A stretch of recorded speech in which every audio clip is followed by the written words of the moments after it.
One of my favourite demos that I played during Steam Next Fest across 2022 was Repella. It is an adult comedic point-and-click adventure mixed with Choices Matter, mixed with, oh god, we're all trapped in an Australian apocalypse. And I adored it. And I'm delighted to say that now I've had the chance to play the Repella Prologue, which is a totally different standalone entry that allows you, for free, to just enjoy the world that's Repella. I have to say I'm super excited. And this has real personal Game of the Year vibes for me, because it matches my comedic stupidity with my need for Choices Matter and a real proper story going on. It's beautifully animated. It's got fantastic voice acting from over 75 cast members. And the person that's been doing this, designing and animating it all and making it all handcrafted, it's a solo developer, and that genuinely astounds me that this type of quality of work is being created by a single individual, and it's no wonder that they've been spending 6 years of their life trying to build this all together. So, what's got me wetter than a knotter's pocket about Repella? For me, this is a beautiful mishmash of all the different things that I adore about gaming. The comedic Australian branded humour is really deadpan, in your face, quite sarcastic, quite thuggish, and quite sweary as well. And there's a hint of South Park about it.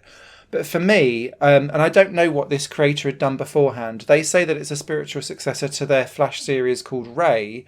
I don't know that, so I'm going to say it reminds me of an adult version of Henry Stickman, because that's the gaming that I know that follows this similar pattern, where it gives you a proper overarching story, but loads of ways to kill yourself, lots of replayability and lots of different ways of trying things out, and there's no particular right or wrong way to get through things. And yes, there will be multiple endings in the full game that your choices will matter of how you go about doing things. But for this prologue, you've got like 3 or 4 different ways through different dialogue choices to go and do something, experience a totally different conversation that will eventually come back to the end of that scene or chapter for you to then move on in a cohesive way.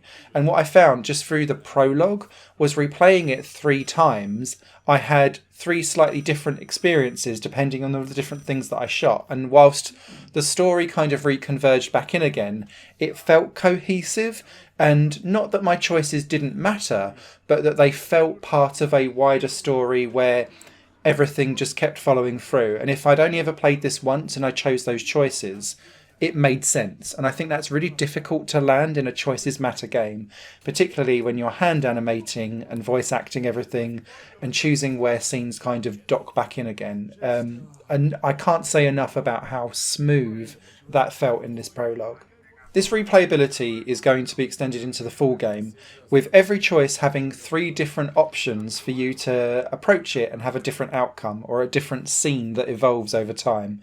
And that really excites me. And having been able to see that in a smaller scale on the prologue, I feel very confident that the full game will be able to deliver that when it launches later in 2023. The other thing that I'd say as well is that from a point and click perspective, things made sense and worked. You had an inventory that you could see sassy descriptions of all the things that you've collected on. The fact that when you've got something in your inventory, if you then click on the person that you're going to use it with, you don't have to go through sub-menus. It just very easily goes, oh yeah, you've got that item in your inventory, you're going to use it in that situation. Made sense.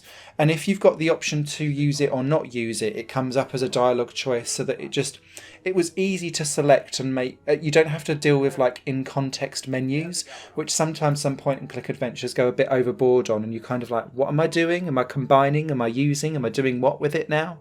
Everything is kind of done for you in Repella, which means that you can focus on this ridiculous animated comedic story of espionage and survival and a shit ton of beer.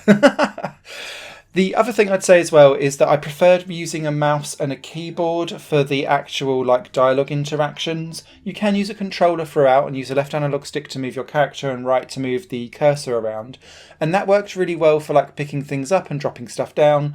What I struggled slightly with was being able to easily navigate through the decision boxes in your dialogue box with a controller. It felt slightly longer winded to do that on a controller versus a mouse. So that was my only kind of like tiny niggle, but I was so immersed in the world and the experience.